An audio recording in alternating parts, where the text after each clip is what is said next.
할렐루야. 은혜의 자리에 오신 성도님들을 환영하고 축복합니다. 우리 시간 함께 찬양하면서 예배 시작했으면 좋겠는데요.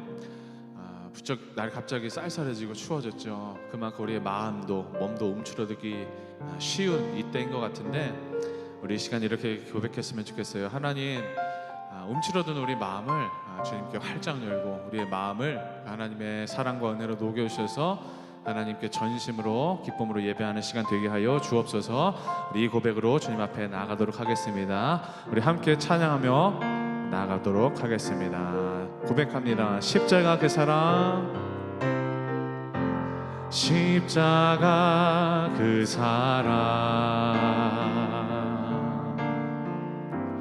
멀리 떠나서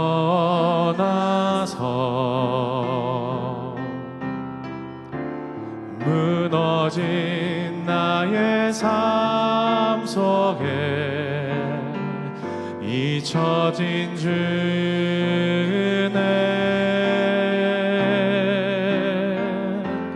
돌 같은 내 마음 어루만지사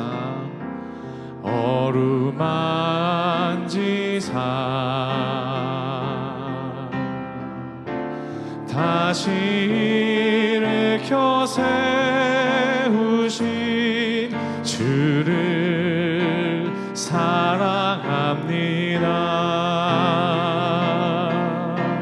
주 나를 보호하시고 날 붙드시리. 나는 배롭고 존귀한 주님의 자녀라.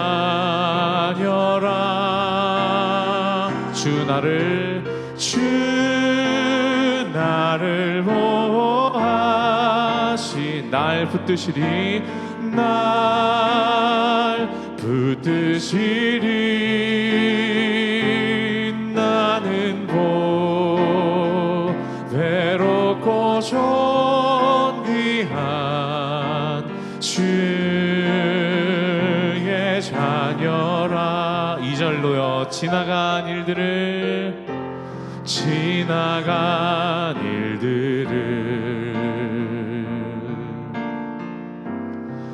기억하지 않고 이전에 행한 모든 일 생각지 않으리. 사막의 강물을 내시는 주님, 사막의 강물과 길을 내시는 주, 내 안에 새 일 행하신 주만 바라보리라. 주 나를 보호하시고 주 나를 보호하시고 날 붙드시니. 나는 외롭고 존귀한 주님의 자녀라.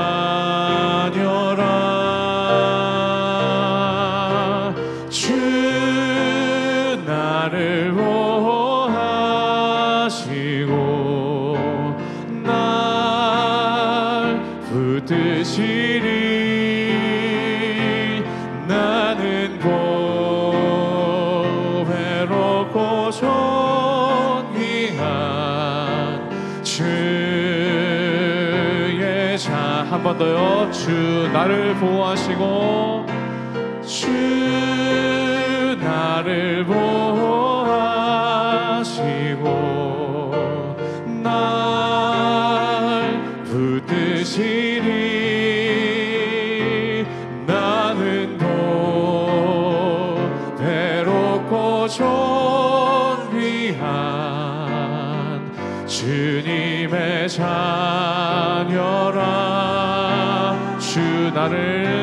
주 나를 보호하시고 날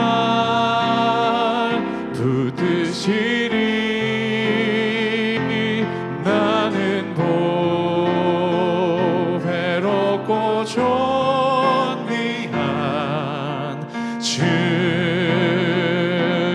자녀라. 그 사랑 얼마나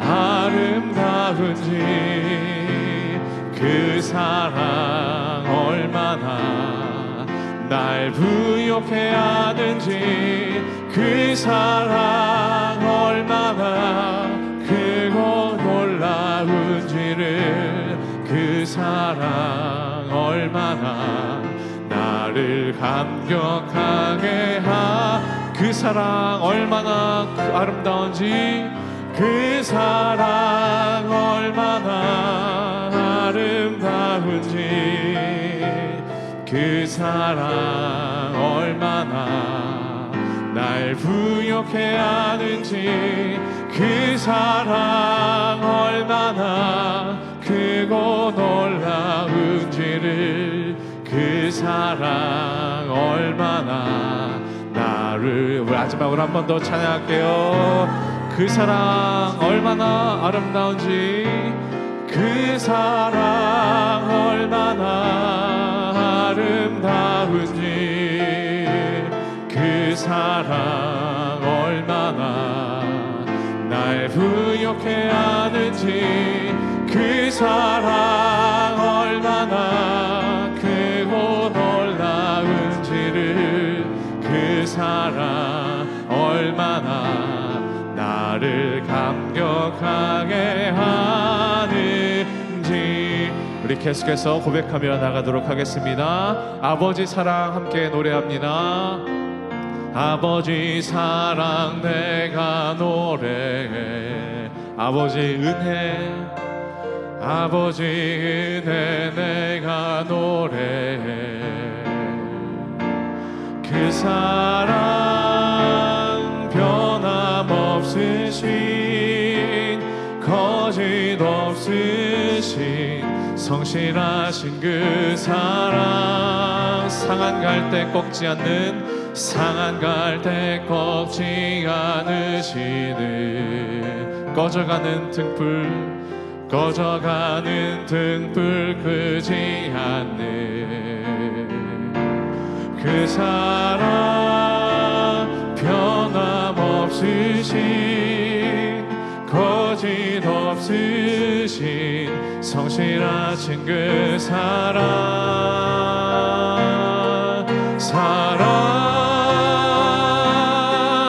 그 사랑 날 위해 죽으신, 날 위해 다시 사신 예수 그리스도.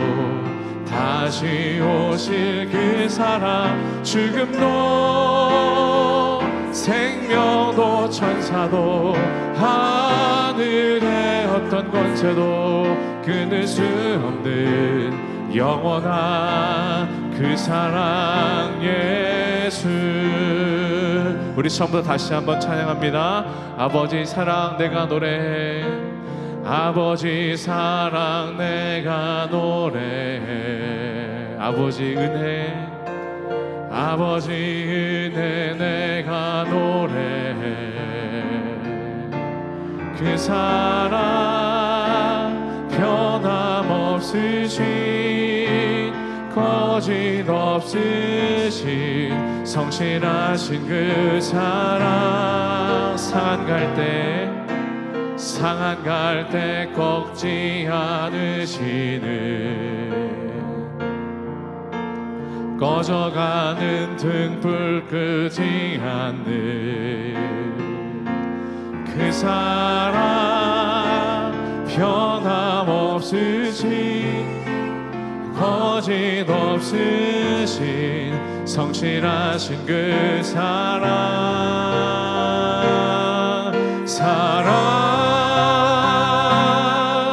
그 사랑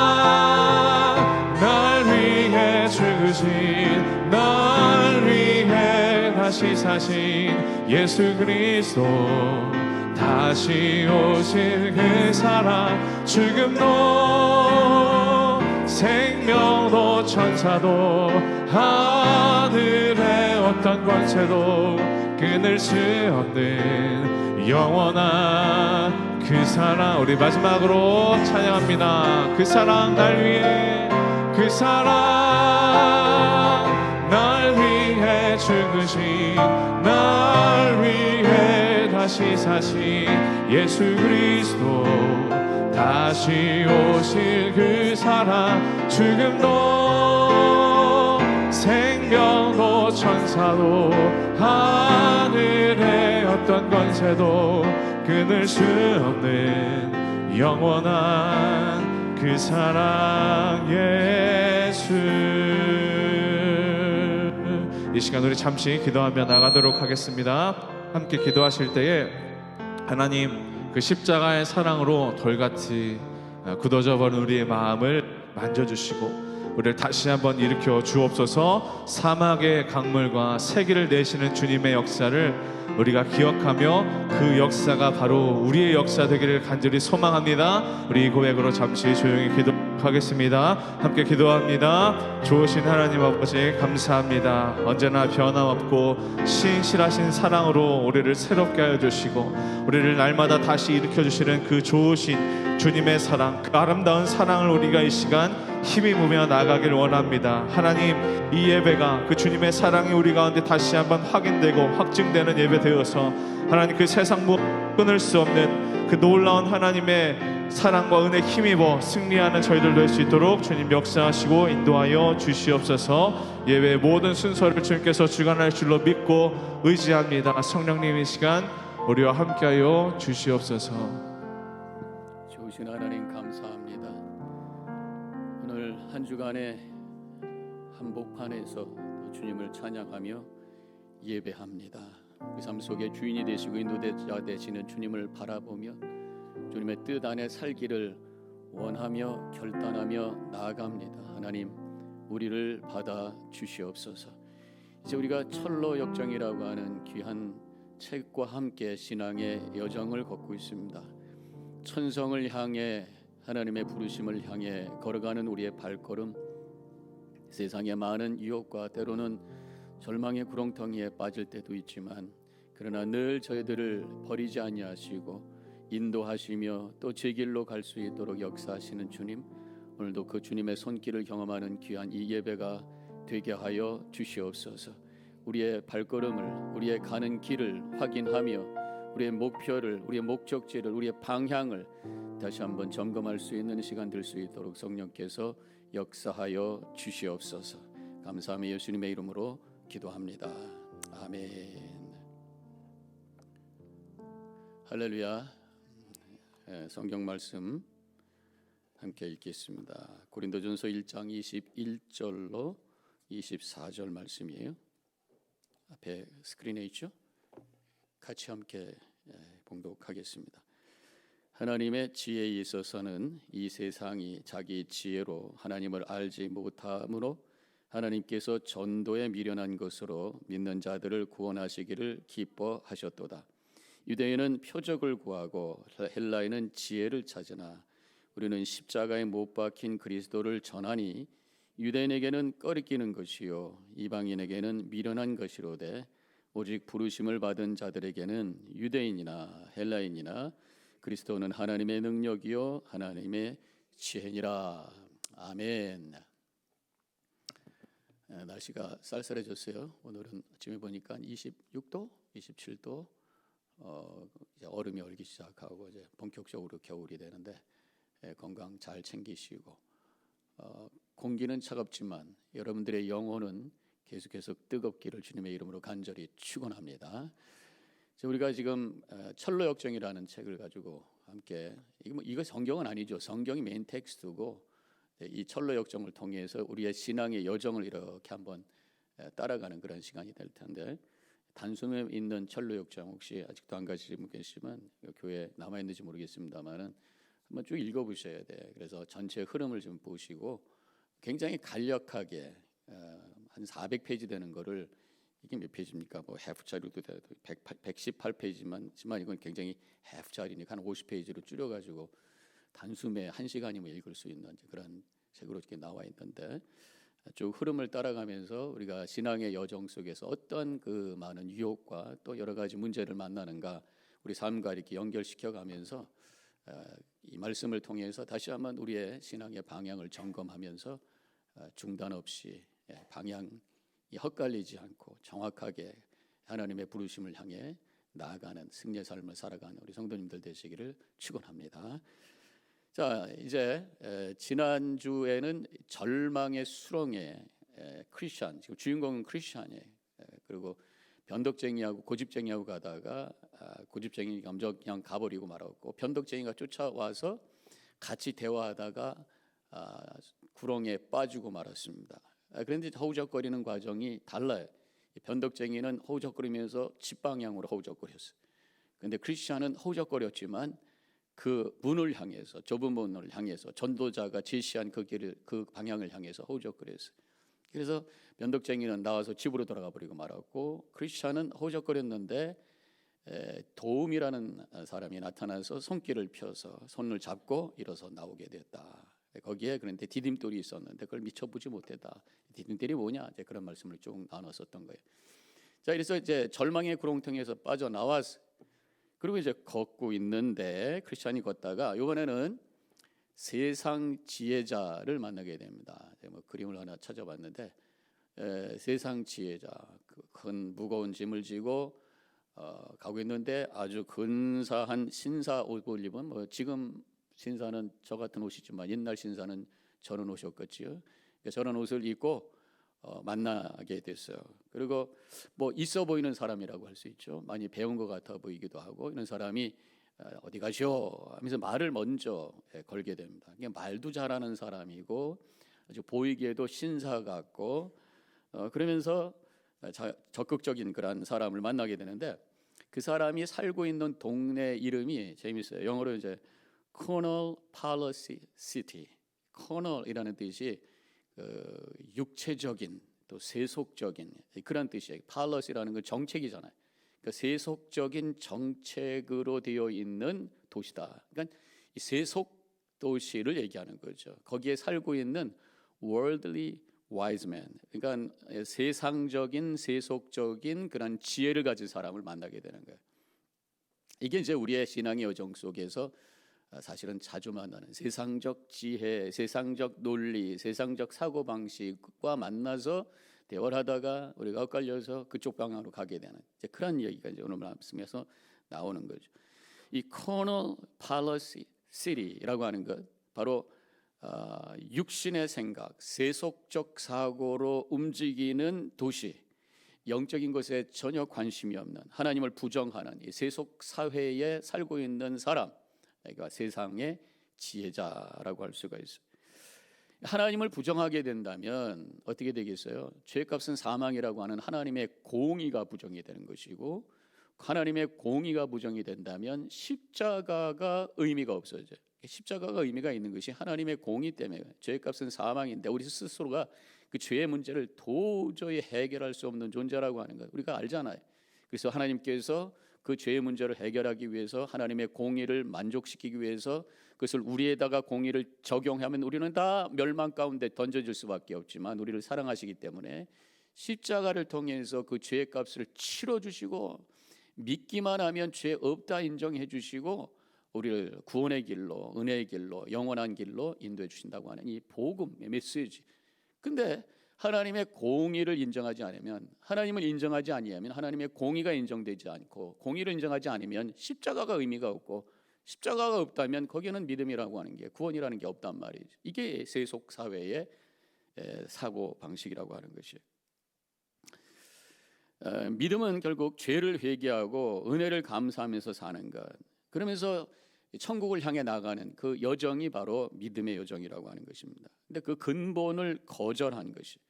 그래서 이 세속 사회에도 물론 사람이 잘못한 것에 대해서 잘못이라는 걸 인정합니다. 근데 그것을 죄라고 얘기하기보다는 선의 부족이라고 얘기하는 거예요. 세속 사회에서는 선의 부족이니까 선이 더 선한 사람, 덜 선한 사람은 있어도 죄인이다, 죄값은 사망이다라는 말이 불편하게 들리는 그것이 바로 이 세속 사회라고 하는 것입니다. 죄를 가볍게 여기는 것이. 그래서 이 세상 지혜자의 유혹을 그 내용을 이렇게 보면 오늘 우리가 이제 이 단숨에 읽는 철로역정에는 자세히 나오지는 않아요. 한 2페이지 슬쩍 나옵니다만 이제 원래 원본으로 가면 좀 길게 나와요. 혹시 나는 원본을 읽기로 합니다. 보면은 버전이 여러 가지가 있는데 요새는 그 이북이라고 그래가지고 다운로드 받아가지고 한국에 있는 여러 가지 서점이 있어요. 그 웹사이트 들어가가지고 이북 신청하면은 그 딜리버리 피도 없고요. 그냥 금방 들어와요. 컴퓨터로.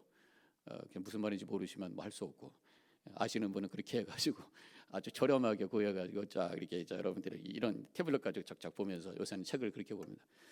그런 거로 해서 쭉 보시면 좀 더 디테일하게 나오는데 또 여러 버전이 얼마나 많은지 몰라요. 오래된 그 고전이고 사람들이 많이 읽는 그런 책이기 때문에 나도 한번 이걸 번역해봐, 나도 번역해봐 그래가지고 언어들이 뭐 세속 지혜자라고 했다, 뭐 세상 지혜자로 했다가 또 나중에 법이라는 것도 율법이라고 했다, 뭐라 여러 가지는 많이 나오는데 어쨌든 필요하다면 여러분들 한번 이렇게 해서 더 디테일하게 보시면 더 도움이 될 텐데 이 세상 지혜자의 유혹을 보면은 이 죄에 대한 부담을 없애고 십자가를 믿고 십자가를 질 필요가 없어지는, 그래서 부귀 영화 세상의 것 다 누리면서 그냥 좋은 일 하면서 가족들과 함께 친구들과 함께 그럭저럭 살아가면 괜찮아 라고 얘기하는 것이 바로 이 세속사회 코너 팔러스 시리에 사는 사람들의 생각이라고 하는 거죠. 죄에 대한 긴장감이 없어요.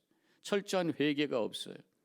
그죠? 세상 것 다 누리다가 좀 더 내가 선의 부족이니까 선을 더 채우기 위해서 또 좋은 일 하고 뭐 내가 교회를 다닌다면 헌금 좀 하고 또 구제금도 내고 그러면서 살다가 가는 것이 세상이다 이렇게 생각하는 거란 말이죠. 십자가의 은혜에 대한 감격이 없어요. 죄에 대한 무거움과 아픔이 있어야 십자가에 대한 은혜에 대한 감격이 있는데 죄를 심각하게 여기지 않으니까 예수를 믿어도 이런 어떤 사고 방식을 가지고 예수를 믿어도 십자가에 대한 감동이 없는 거예요. 복음적 믿음이 아니죠. 자, 이렇게 크리스천은 이 세상 지혜자의 유혹에 빠져서 가던 길에서 벗어나게 됩니다. 저기 보이는 산, 아까 처음에 이제 그림이 나왔을 때 보면은 신사 양반이 이렇게 손가락이 이렇게 하고 있는데 그 뒤에 보면은 높은 산이 보여요. 이제 책에는 언덕이라고 처음에 나옵니다. 그 언덕을 넘어가면 거기가 도덕 마을이라는 곳이 있다. 글로 가십시오라고 이제 제언을 하죠. 그래서 나중에 따라갔다가는 결국 고생만 하고 시간만 낭비하고 다시 전도자를 만나서 되돌아오게 됩니다.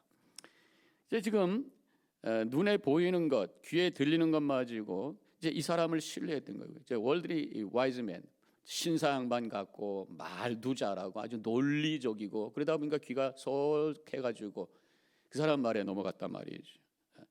눈에 보이는 것, 귀에 들리는 것만 가지고 사람을 봐서는 안 된다고 하는 것이죠. 그래서 우리는 항상 판단의 기준이 내가 보고 내가 들은 것이 아니라 하나님의 말씀이어야 되는 줄로 믿습니다.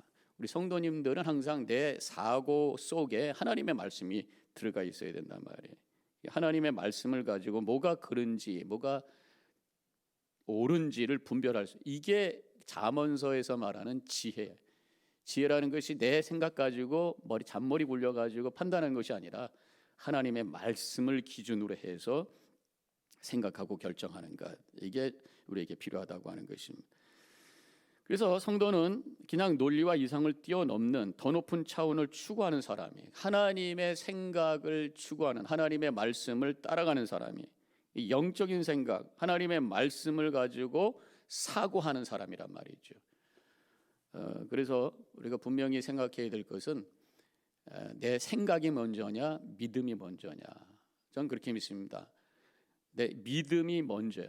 성경을 읽거나 또 영적인 생각을 할 때 믿음이 먼저 믿습니다라고 결단할 때 내 논리와 내 사고 이성을 내려놓고 믿습니다라고 고백할 때 하나님의 말씀이 이해되기 시작하고 깨달아지기 시작하고 영적인 세계가 열리는 거란 말이죠.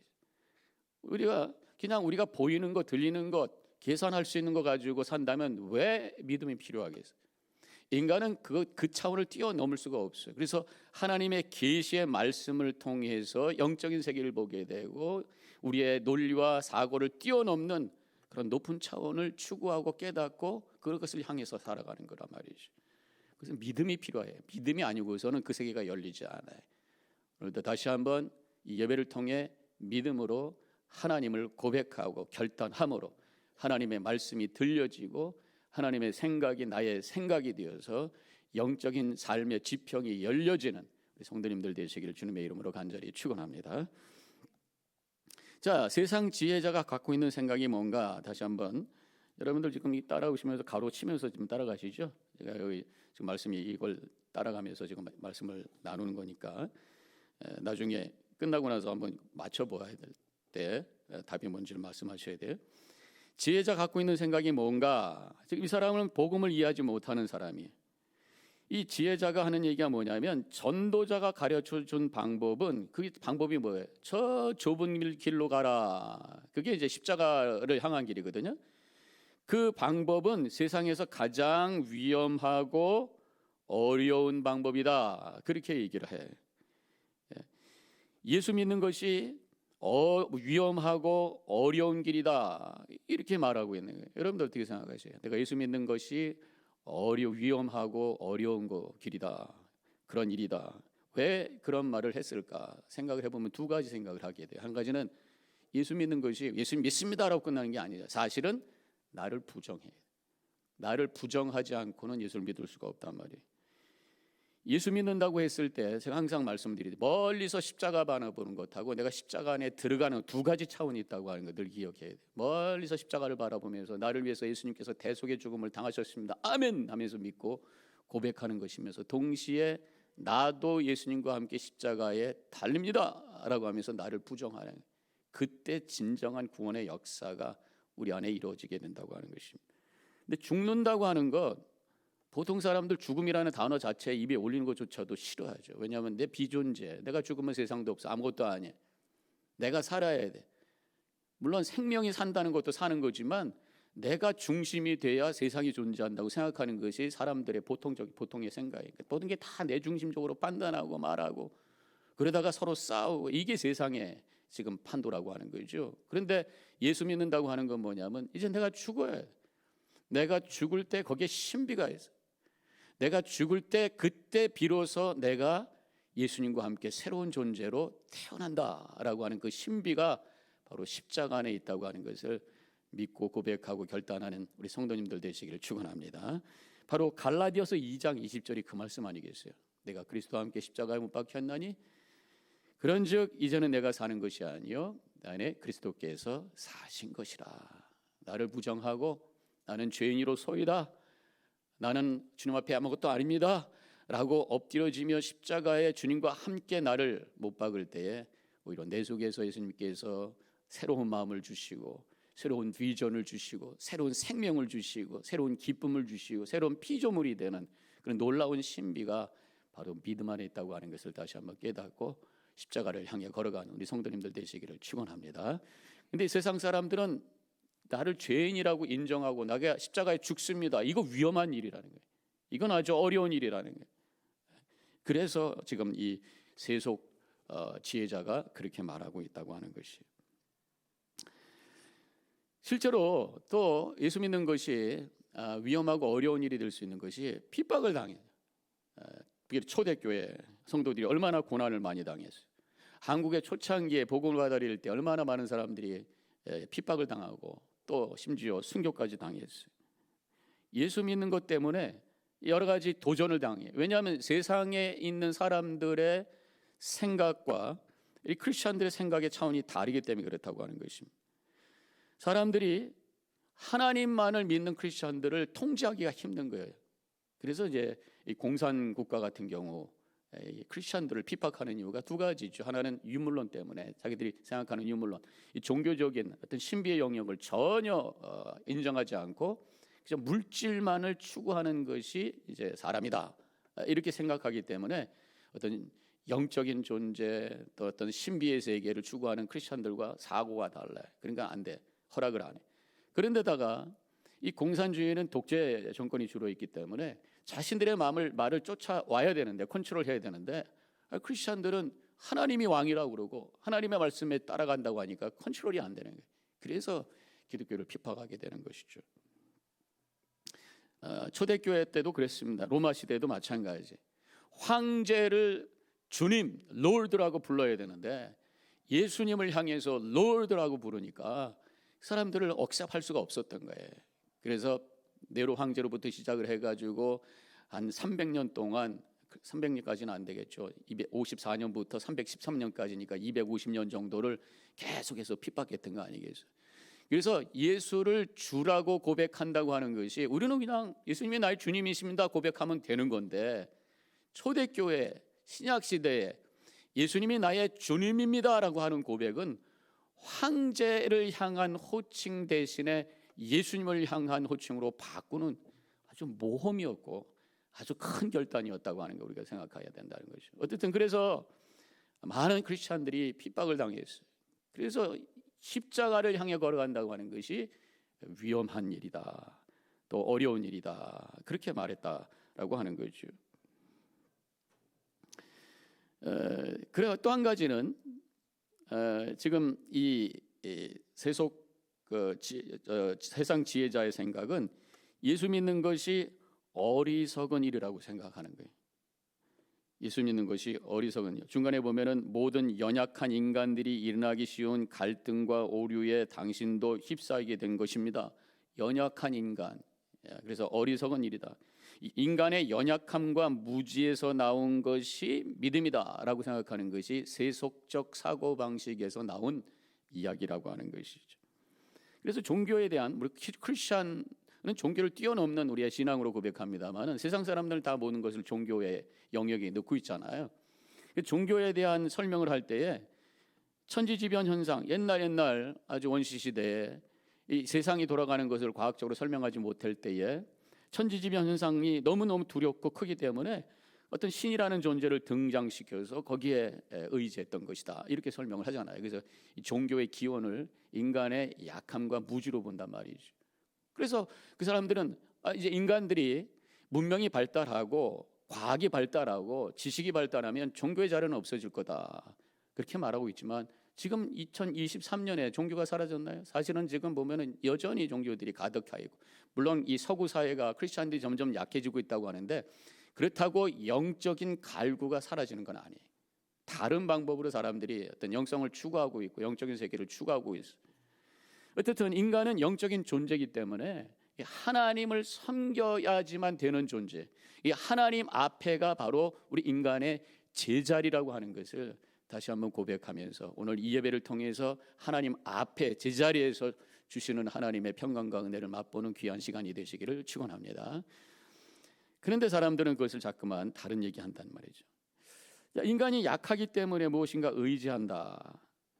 또 믿음을 또 이렇게 설명하는 사람들이 있어요. 힘을 가진 사람들이 대중을 컨트롤하기 위해서 만든 것이다, 정치적인 목적으로. 그래서 종교를 갖는다고 하는 것이 어리석은 것이다, 이렇게 얘기를 하죠.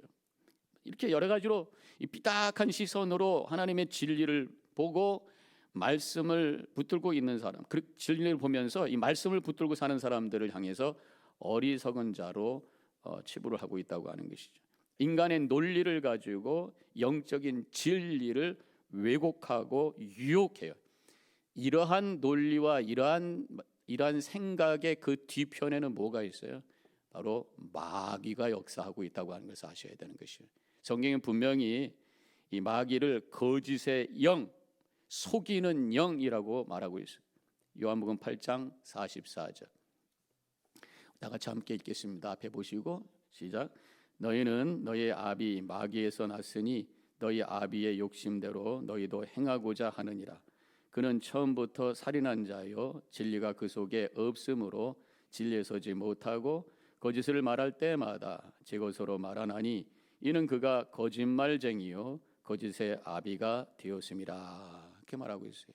거짓말쟁이, 인간의 논리와 이성적 사고를 가지고 하나님의 진리의 말씀을 왜곡하는 이 거짓말쟁이라고 하는 것입니다. 분명히 우리 하나님의 말씀은 인간의 이성보다 높은 계시의 말씀. 이 계시라고 하는 게 뭐예요? 하늘에서 우리에게 내려온 거예요. 우리가 논리적으로 밑에서부터 찾아서 올라갈 수 있는 것이 아니라 하나님께서 그냥 보여주신 거예요. 우리가 그것을 아멘으로 받을 때에 영의 눈이 띄어지게 되고 영적인 감각이 생기게 되면서 하나님의 말씀이 이해가 되고 그것이 능력이 되고 은혜가 되고 감동이 되고 삶을 변화시키는 파워가 된다고 하는 것이죠. 자, 이제 세 번째, 세상 지혜자가 이제 여러 가지로 이렇게 유혹을 하면서 그가 갖고 있는 믿음에 대해서 이렇게 폄하를 한 다음에 제안을 합니다. 도덕이라는 마을에 율법이라는 사람을 찾아가라. 없으면 그 아들 예의를 만나라. 그렇게 얘기해요. 지금 도덕이라는 마을에 살고 있는 사람이 바로 도덕이라고 하는 마을을 저기 좀 산 넘어가면 있다. 거기 가면은 율법이라는 사람을 만날 것이다. 근데 그 아들이 없다면은 예의라는 사람이라도 만나라. 이 세 가지 단어를 우리가 좀 픽업하면서 생각할 수 있어요. 이 도덕 마을에 있는 사람들은 인생을 잘 사는 길이 다른 사람들에게 손가락 받지 않고 율법을 잘 지키고 예절을 잘 지키면서 사는 것이다. 이게 지금 도덕 마을의 어떤 사고 방식을 이 세 이름을 통해서 설명하고 있는 것입니다. 그래서 이 사람들은 죄에 대한 어떤 의식도 없고 구원에 대한 갈망도 없고 그러다 보니까 은혜에 대한 감격도 없고 그냥 좋은 사람으로 살다 가면 된다라고 생각하는 거죠. 또 율법과 행위로 구원받을 수 있다라고 생각하는 사람. 그래서 여기 율법이라는 단어가 나와요. 율법이라는 단어. 또 우리가 갖고 있는 이 단숨에 읽는 성경에는 철로역정에는 율법주의자로 나오고 있는데 사실은 이 사람들은 온전한 율법과 순종과 온전한 의를 행하면 된다라고 얘기하지만 그렇게 살지도 않으면서 그렇게 말한단 말이에요. 율법주의자들의 특징이 뭐냐? 예수님도 그래서 나중에 회칠한 무덤이다 그렇게 말씀하셨잖아요. 많이 율법에 대해서 공부해서 알기는 엄청 많이 알아. 알기 때문에 다른 사람들의 잘못된 것을 잘 알아서 지적을 참 잘해. 정죄를 참 잘해. 그런데 본인은 그렇게 온전히 살지를 못해요. 이것이 율법주의자들의 특징이라고 하는 것입니다. 만약에 그들이 자신들이 알고 이해하고 연구했던 율법대로 100% 살려고 애를 썼다면 결국 우리 인간이 할 수 없다라고 하는 인간의 도덕적 한계를 깨달으면서 십자가 앞에 무릎 꿇고 주님 구원하여 주옵소서라고 겸손하게 고백을 했을 텐데 알기만 하고 정죄만 하지 그것을 온전히 행하지 못하기 때문에 조금 어느 정도 지킨 것을 가지고 우쭐하고 교만해서 정죄하고 나중에는 예수님까지 십자가에 죽게 만드는 그런 큰 죄를 저지르고 말았다고 하는 것이죠. 그래서 이러한 그 도덕과 율법과 행위로 구원받을 수 있다라고 생각하는 사람들은 인간에 대한 어떤 낙관적 사고 방식을 갖고 있는 거예요.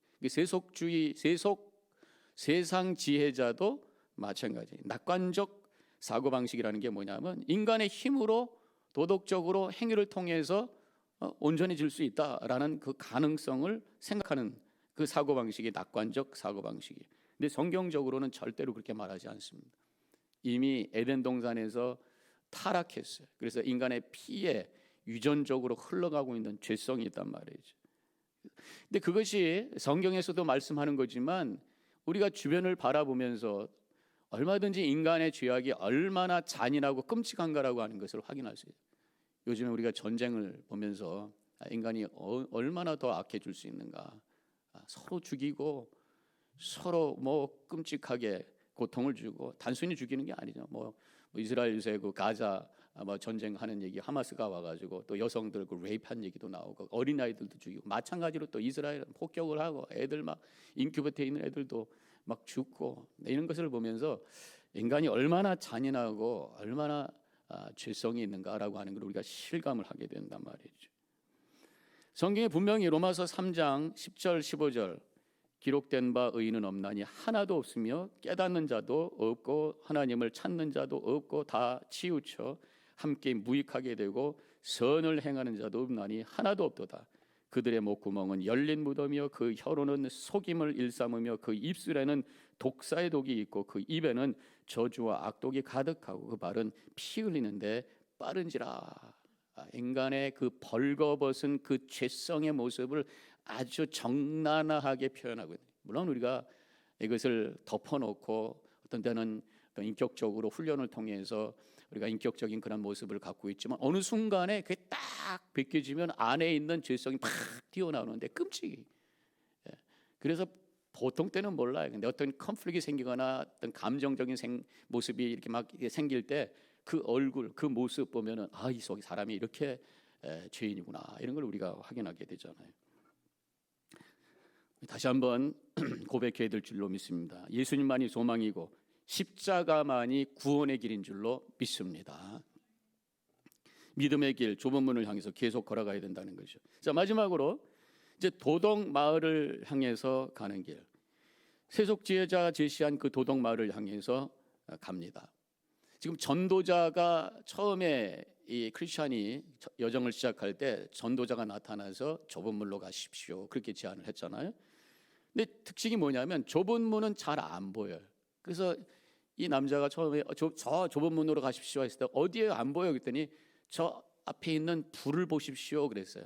그래서 제가 그 불이라고 하는 것은 하나님의 말씀입니다 이렇게 번역을 설명을 해드렸죠. 어딘지 잘 몰라요. 그래서 하나님의 말씀을 통해서만 보이는 거, 그냥 우리의 눈으로 안 보이는 게 좁은 문이라고 하는 것이. 그런데 여기서 도덕마을은 저기 언덕을 넘어가면 됩니다. 그런데 언덕은 눈에 잘 띄어요.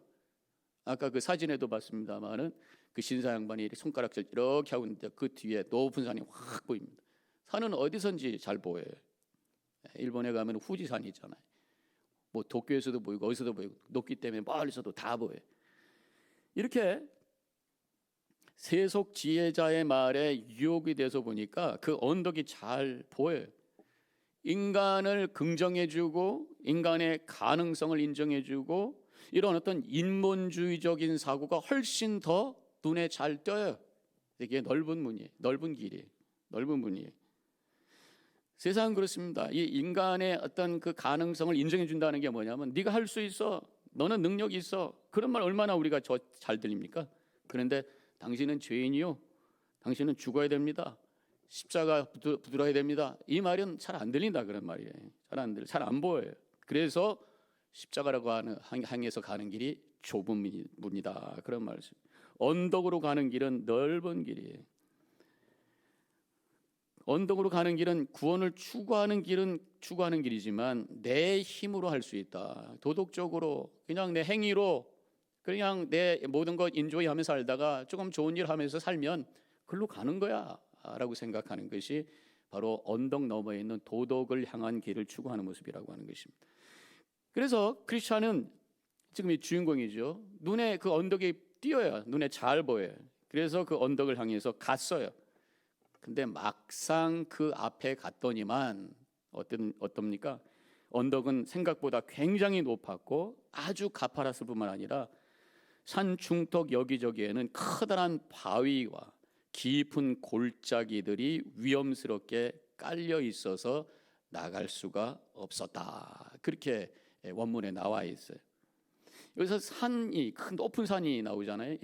이 신의 산의 이미지를 여기서 볼 수 있어요. 도덕 마을로 가는 길이 바로 신의 산과 같다. 신의 산은 뭡니까? 모세가 하나님으로부터 율법을 받은 산이. 율법을 통해서 하나님께로 간다고 하는 것이 사실은 그 큰 산은 위험한 산을 넘는 것 같이 너무너무 어려운 길이다. 그러면서 이 언덕을 오르니까 그 오르는 길도 힘들었지만 그 책에 보면은 메고 있던 짐이 더 무거워졌어요. 더 무거워졌어요. 말은 쉬운데 도덕적으로 말씀으로 율법으로 행위로 구원받는다고 하는 게 말은 쉽지만 실제로 그 구원을 온전히 이루기 위해서는 사실은 더 힘든 일이고 사실은 불가능한 것이다라고 하는 것을 이 산을 통해서 얘기하고 있고 그 다음에 그 원본에 보면은 산 꼭대기 위에 불길이 활활 타오르는 것이 보였다. 올라가는 것도 힘들지만 결국 그 율법을 통해서 행위를 통해서 내가 구원받겠다, 도덕을 통해서 구원받겠다고 하는 그 길이 결국은 지옥으로 빠지는 길이다라는 것을 이제 그 책에서 보여주고 있는 거란 말이죠. 그래서 갈라디아서 3장 10절에 이렇게 나와요. 무릇 율법 행위에 속한 자들은 저주 아래에 있나니. 그 얘기는 뭐냐면 율법을 통해서, 행위를 통해서, 도덕을 통해서 인간이 온전하게 될 수가 없다라는 거예요. 인간의 죄성이래 그렇게 만든다는 거죠. 그래서 로마서 3장 20절로 가면 그러므로 율법의 행위로는 그 앞에 의롭다 하심을 얻은 육체가 없나니 율법으로는 죄를 깨달음이니라. 율법대로 온전하게 행위로 내가 온전하게 되겠다, 구원받겠다라고 하는 그런 마음을 가질 때 내가 의롭게 되는 것이 아니라 내가 오히려 죄인이라고 하는 것을 확인하게 될 뿐이다. 그런 말씀이죠. 자, 마지막으로 전도자를 만나게 되죠. 크리스찬이 도덕 마을에 올라갔다가 이런 상황이 되자 당황하면서 다시 돌아 내려옵니다. 그때 이제 전도자를 만나게 되죠. 전도자는 이 존 버년이 늘 함께 컨설팅했던 그 목사님이셨다고 제가 이름을 잊어버렸는데 말씀을 드렸었어요. 이 전도자가 나타나서는 하나님의 말씀 두 구절을 들려줘요. 첫 번째 구절이 히브리서 12장 25절입니다. 너희는 삼가 말씀하신 일을 거역하지 말라. 땅에서 경고하신 일을 거역한 그들이 피하지 못하였거든 하물며 하늘로부터 경고하신 일을 배반하는 우리일까 보냐. 하나님의 뜻을 저버리고 헛된 길로 가지 말라는 거예요. 하나님의 말씀과 복음을 버리고 인간의 방법으로 구원받으려고 하는 것, 이것은 하나님을 배반하는 것이다 라는 경고의 말씀이라는 것입니다. 그래서 이 복음을 저버리고 십자가를 외면하고 다른 길을 향해 가는 것, 이것이 바로 사함받지 못할 죄라고 말할 수 있어요. 마태복음 12장 31절 사람에 대한 모든 죄와 모독은 사하심을 얻되 성령을 모독하는 것은 사하심을 얻지 못하겠고. 성령을 모독하는 것, 결국 뭐겠어요? 복음을 거절하는 거예요. 복음을 거절하는 것은 희망이 없잖아요. 우리 스스로 온전하게 될 수 없고 스스로 구원받을 수 없는 존재라는 것을 우리가 분명히 알잖아요. 복음만이, 십자가만이 우리에게 소망인 것을 다시 한번 고백하면서 십자가를 향해 걸어가는 우리 성도님들 되시기를 축원합니다. 또 한 가지 구절을 주는데 히브리서 10장 38절 나의 의인은 믿음으로 말미암아 살리라. 또한 뒤로 물러가면 내 마음이 그를 기뻐하지 아니하리라 하셨느니라. 믿음만이 살 길이다. 믿음을 저버리고 뒤로 물러가면 하나님 기뻐하지 않는다. 히브리서 11장 6절에 믿음이 아니고서는 하나님을 기쁘게 할 수 없다. 믿음만이 하나님을 기쁘게 하고 믿음만이 소망이고 믿음만이 가능성, 구원의 길이 열린다고 하는 것 다시 한번 고백하라는 그러한 메시지로 전도자가 두 구절을 주게 된 거예요. 이제 말씀을 마치면서 성경에 이렇게 세상 지혜자의 속아 헤매는 성도들에게 주시는 말씀이 있어요. 십자가 붙들고 복음의 말씀을 붙들고 늘 주님 앞에 내 죄를 고백하고 주님의 은혜를 감사하면서 주님께서 제시하신 그 길을 향해 내 십자가를 지고 걸어가는 것이 우리의 믿음의 여정인데 자꾸만 다른 방법, 그것을 잊어버리고 다른 방법을 생각하는 그러한 성도들에게, 그러한 사람들에게 주시는 말씀이 바로 갈라디아서 3장 1절부터 5절에 있는 말씀. 제가 이 현대인을 위한 성경으로 이 말씀을 읽어보겠습니다. 스크린에 있어요. 갈라디아 사람 여러분, 왜 그리 어리석습니까? 예수 그리스도께서 십자가에 못 박히신 것이 여러분의 눈앞에 생생한데 누가 여러분을 유혹하셨습니까? 내가 여러분에게 한 가지 알아볼 것이 있습니다. 여러분이 성령 받은 것이 율법을 지켜서입니까? 기쁜 소식을 듣고 믿었기 때문입니까? 여러분들은 그렇게 또 어리석습니까? 여러분이 성령으로 시작했다가 이제는 여러분 자신의 노력으로 완전해지려고 하십니까? 기쁜 소식을 위해 많은 고난을 겪은 여러분이 이제 와서 그것을 버린단 말입니까? 하나님이 여러분에게 성령을 주시고 기적을 베풀어 주신 것은 여러분이 율법을 지켰기 때문입니까? 기쁜 소식을 듣고 믿었기 때문입니까? 복음을 붙들고 믿음 생활을 해야 됩니까? 아니면 율법을 붙들고 도덕을 통해서 내가 온전한 삶을 살겠다 생각하는 게 맞습니까? 라는 질문을 하고 있는 것이, 다시 한번 믿음만이 구원을 이루는 길임을 확인하면서 십자가를 향해서 힘차게 출발하는 성도님들 되시기를 축원합니다. 세속 지혜자의 유혹에 빠져서 도덕마을로 가서 헤매던 크리스찬을 보면서 행여나 내 속에 구원의 진리를 잊고 복음의 감격을 잊고 그냥 이럭저럭 착한 일을 하다가 살면 되겠지라고 하면서 그냥 저냥 살고 있는 모습은 아닌가, 다시 한번 점검하면서 십자가 앞에 무릎 꿇고 내가 주님 앞에 죄인인 것을 고백하며 은혜 없이는 살 수 없는 자라고 하는 것을 인정하며 십자가 붙들고 주신 은혜의 감격 속에서 영혼을 향해 걸어갈 수 있는 우리 모든 성도님들 되시기를 주님의 이름으로 간절히 축원합니다. 기도하겠습니다.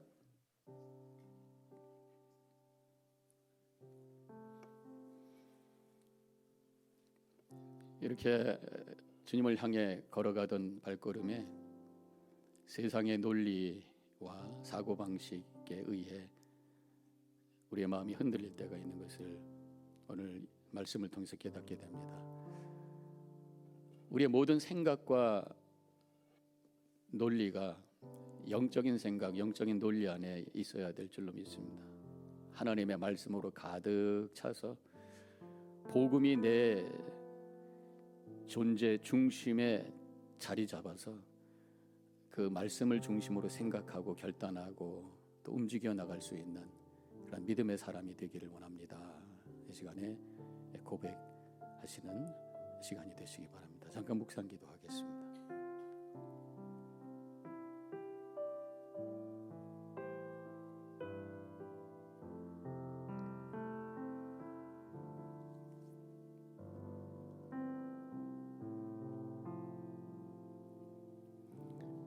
감사합니다. 하나님, 저희들에게 믿음을 주셔서 오늘도 이 시간 주님을 바라보게 하시고 주님께서 제시하신 그 십자가의 길, 또 영원한 천국의 길을 향해 오늘도 한 걸음 한 걸음 나아갈 수 있도록 인도해 주시는 하나님 감사합니다.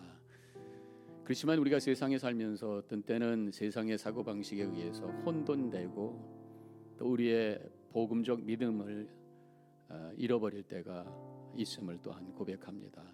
그때마다 여러 가지 방법으로 우리의 마음을 돌이켜 주시고 우리의 생각을 다시 깨워 주시며 십자가를 바라보게 하시는 주님 참 감사합니다.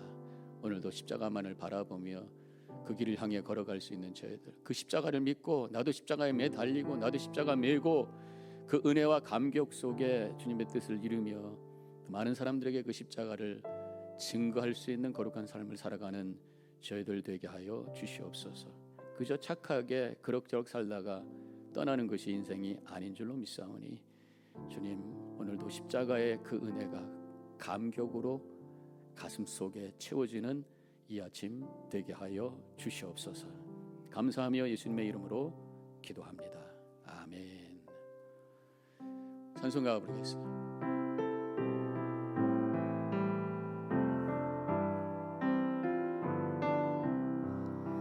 이 세상 험하고 나 비록 약하나 늘 기도 힘쓰며 큰 권능 얻겠네. 주의 은혜로 대속받아서 비와 같이 붉은 죄는 같이 이겼네. 주님의 권능은 한없이 크오니 돌 같은 내 마음 건너겨주소서. 주의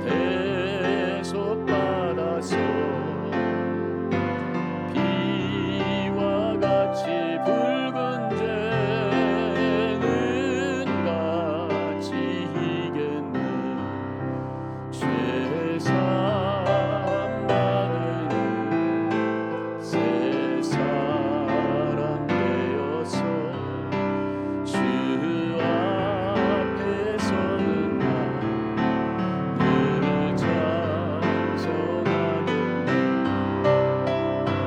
주의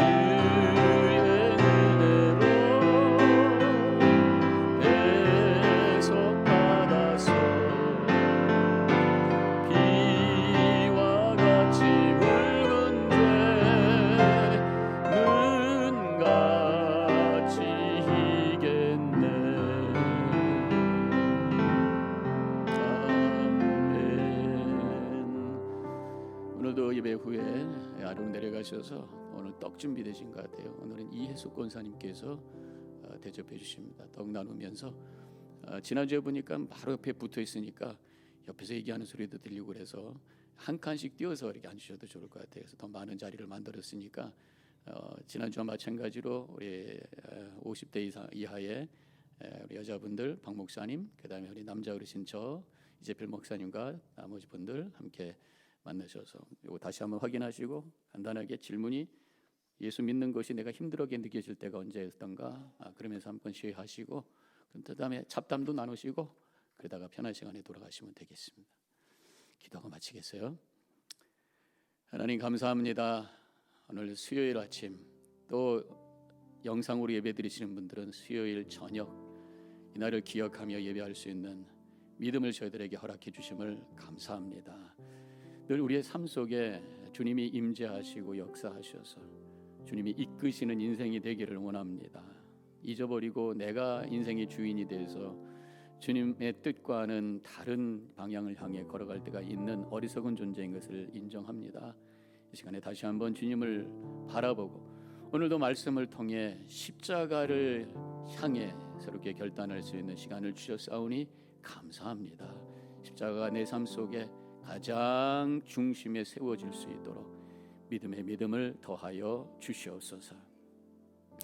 이제는 우리 주 예수 그리스도의 은혜와 하나님 아버지의 극진하신 그 사랑과 성령의 감화감동 교통하심이 결단하고 나아가는 이 자리에 있는 모든 성도님들 머리 위에 지금부터 영원히 함께 하시기를 간절히 축원하옵나이다.